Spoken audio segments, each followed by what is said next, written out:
from the NBA Finals. Will they punch their ticket tonight? Along with Josh Calloway, I am Colby Daniels. Tonight it's Game 5 of the Western Conference Finals. The Thunder lead the Minnesota Timberwolves 3-1. Already an electric atmosphere here at the Paycom Center. We are still 30 minutes away from the fans even entering the building. And tip-off obviously at 7:30, but a monumental Game 4 win, Josh, in Minnesota following the disaster Game 3 blowout. Unbelievable performance in Game 4. The three stars were unbelievable. SGA, Jalen Williams, and Chet Holmgren all did their part and then some. Obviously, this year, there's a lot of expectations to try and bring this thing home. But the next decade of Thunder basketball, I think you get fired up about when you see a performance like that. And, yeah, tonight is going to be unbelievable. Obviously, I was fortunate enough to be here in 2012 when the Thunder punched their ticket to the finals. That Kendrick Perkins dunk, iconic moment of the franchise, and really sports in this state feels like we could be set up for a similar night, a huge opportunity for Oklahoma City to punch their ticket back to the finals. In terms of Game 4 and putting themselves in this position to lead 3-1, I mean, you said it, the big three were phenomenal. Shai Gilgeous-Alexander off the worst point production of the entire season, 14 points, puts up 40 points. He's one rebound away from a triple-double. Jalen Williams was sensational from the first three of the ball game to 34 points, 14 of those in the fourth quarter. Chet Holmgren was massive in front of his hometown crowd. And the big three, I think, in terms of what you said about the next decade, really put on a show and carried this team down the stretch. Yeah, that Game 6 against Denver for Jalen Williams feels like a really long time ago, doesn't it? There were some questions. Is he good enough to be the number 2 to SGA for this team to win a championship? He's answered those questions. He was so good in Game 4. I think the best game of his career. And like you said, Chet Holmgren, the big block at the end, he goes over 20 points. And SGA looked like an MVP. He scores over 40, hits some free throws down the stretch to help salt it away. Oklahoma City's big three played like it. You do pair that with what they do defensively and the depth of this team on the bench. They're going to be really, really hard to beat when the big three guys play like that.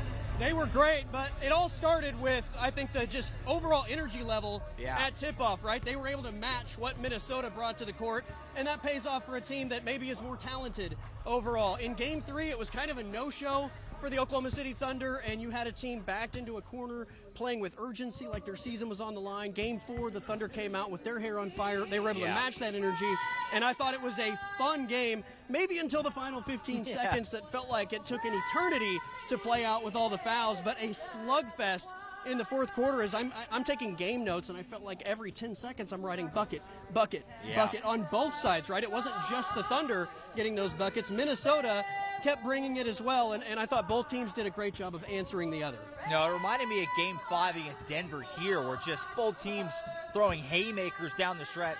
And that's the thing that has been so encouraging to see from the Thunder throughout the back half of that Denver series and so far in the conference finals against Minnesota, always seeming to answer the bell. And, whenever Minnesota throws a big punch, Oklahoma City's been able to answer back, have a good possession, get a good look, hit a big shot.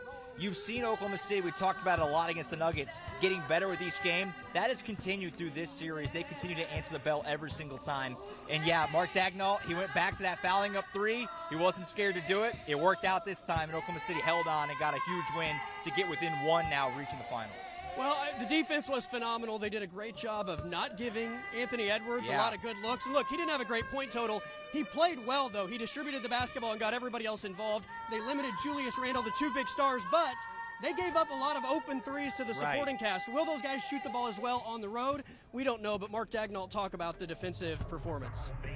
We could have been better last night. Obviously we did a good job on those two guys and creating a crowd and forcing them to pass the ball on a lot of plays, but I mean the DiVincenzo threes were almost all clean and corner threes, and so there's certain things you live with. If it's like you take away the first part of the play and then you get a late contest, you probably have to live with that against a good offensive team and live to fight another possession. But the ones where like they're standing still in the corner and lining those shots up, I mean they did a great job of making those shots last night, and they also made some tough ones, but the ones that are clean, that's where we can learn, and improve.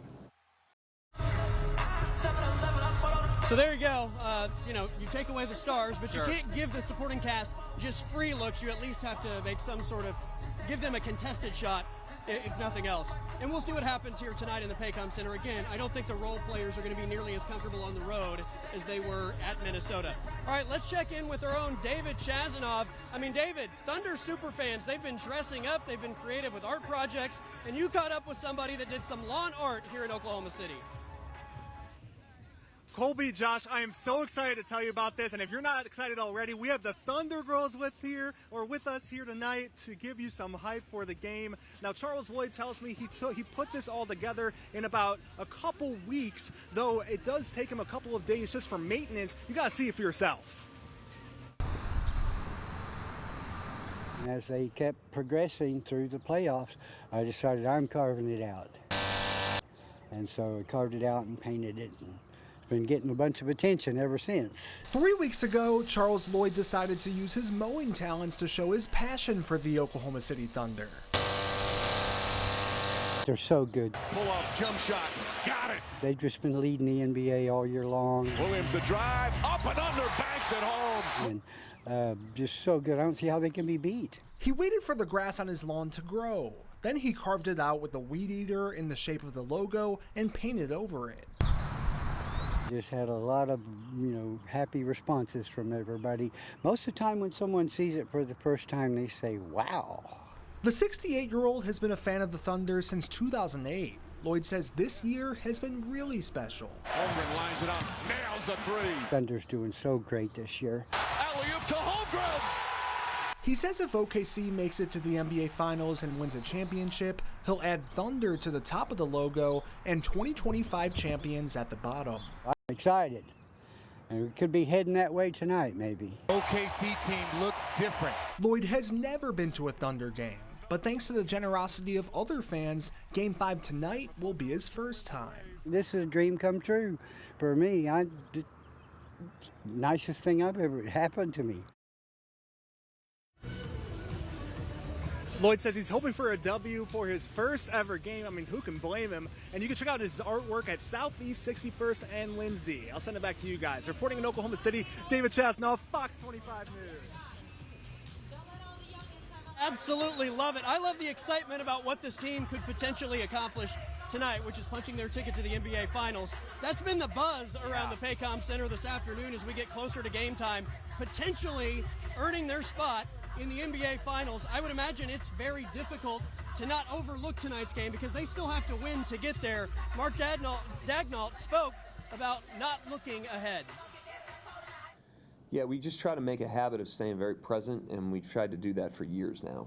So that's not like a playoff skill. That's hopefully in the water, at least in terms of our ideals. Like it's hard to stay present. It's easy to slip into the past or slip into the future, but we've tried to do a good job of grounding into the moment and just handling the next challenge in front of us, the next game in front of us, if we're in the game, the next possession in front of us, and just trust the compounding nature of just stacking those games and stacking those possessions and stacking those days. And this team's done an unbelievable job of that, and I think that's where we access our best. So that'll be important for us in Game 5, as it is every night.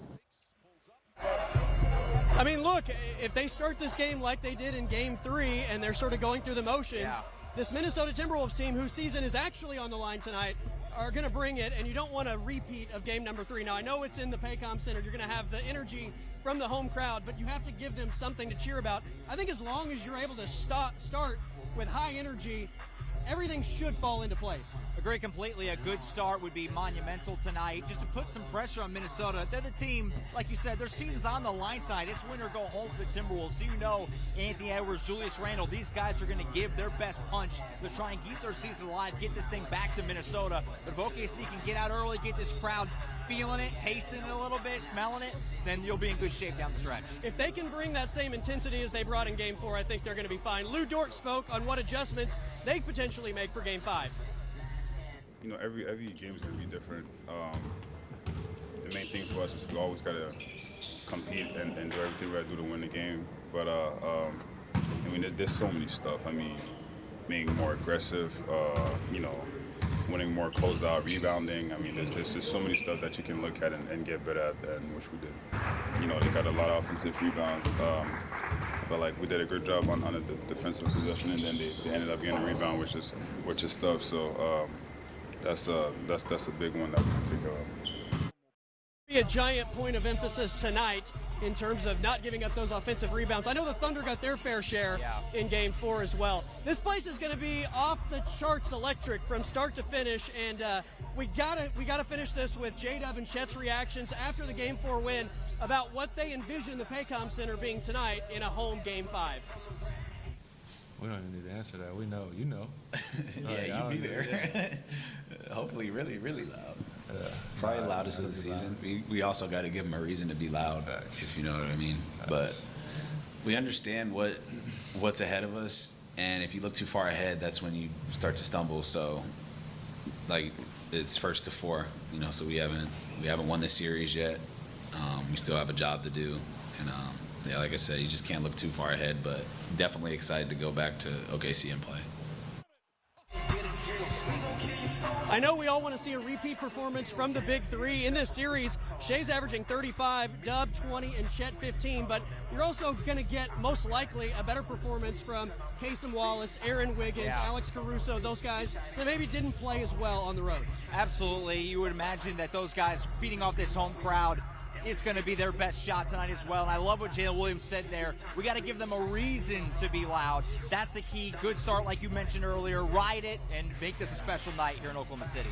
We'll be back a little bit later in the show. It's news and headlines for Josh Calloway. I'm Colby Daniels from the Pregame Center.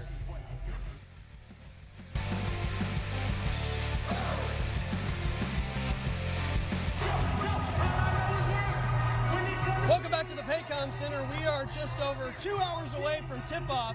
It's Game 5 of the Western Conference Finals. The Thunder with the opportunity to punch their ticket to the NBA Finals with a win tonight. It's been an electric atmosphere all day long, and the gates are opening to the fans very, very shortly. We are going to check in with our own Ryan Stockett, who is at Thunder Hall in Tulsa.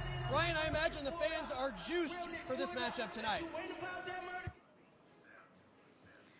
Colby and Josh, fans are just now arriving here at the Fassler Hall, but keep in mind that the game doesn't start until 7:30 tonight, but if it's anything like the last 2 games that we've covered here, it's going to be packed. This is a high-stakes game. Oklahoma City Thunder going against the Timberwolves again. If Oklahoma City wins this one, they head to the finals, and if they win that one, they make history. One Facebook user saying, "Let's go Thunder. Close this out tonight, and let's head to the finals." If you're excited for the game tonight, go ahead and head to my Facebook page, Ryan Stockett TV, and post a video of your best Thunder cheer. Live in Tulsa, Ryan Stockett, Fox 25 News. Thanks, Ryan. All right, as we get closer and closer to tip-off tonight, Josh, what are your keys to the game, or what is your expectation of what we're going to see tonight? Yeah, I'm expecting the Thunder to play really well here at home. They've been really, really good at home in the playoffs. Only one home loss. That was that Denver debacle. Otherwise, it's been really good. They've blown out a lot of opponents here in this place. I could see that happening again. I think Minnesota will play well, season on the line, things like that. But it's clear at this point the Thunder are a better team than the Timberwolves. If they play well, they will win. I think the Big Three will be great again. Defensively, do what you did last time. I don't imagine Dante DiVincenzo and Nikhil Alexander-Walker and those guys will just knock down threes at nearly the clip that they did in Minnesota. Do what you did defensively on Anthony Edwards. I think you'll be just fine. I think it all starts with the energy level, right? Just don't duplicate whatever it was. Yeah, whatever that was. In game number 3. I don't even know what word to put on that. But if you show up with energy, if you show up with aggression at the start, I think you're going to be just fine. You mentioned the defensive mentality. They were great in game 4. I love the idea of making Anthony Edwards facilitate, right? Sure. Make him make smart basketball plays, take away Julius Randle, and 9 out of 10 times you're probably not going to get Dante DiVincenzo, Nikhil Alexander-Walker, and Jaden McDaniels combining for 60 points on 13 of 22 shooting from downtown. Crazy, yeah. Make those guys continue to make threes, and I think you're going to be okay. And again, it all starts with the energy. You have the home building to really carry you through any stretches where I think the Timberwolves might put some pressure on you. Yeah, look, I mean, I don't think this is going to be a problem, but you're up 3-1. They said all the right things after game 4. You have to come out with that killer mentality of, we got to go finish this, right? I mean, Minnesota, if they get this thing back to Minneapolis for game 6, it's a series again, right? If you're Oklahoma City, you have to have that mindset of, let's finish this tonight. Let's not mess around, go put our foot on them, and get on to the finals, enjoy the week off. That's got to be the mindset, and I think that's what they'll do here tonight. Are the Thunder headed to the NBA Finals? We'll find out tonight. Tip-off at 7:30, Game 5 of the Western Conference Finals. This has been another special edition of The End Zone. Along with Josh Calloway, I'm Colby Daniels. Find out tomorrow if we're celebrating a Western Conference championship. We have more news and weather coming up next.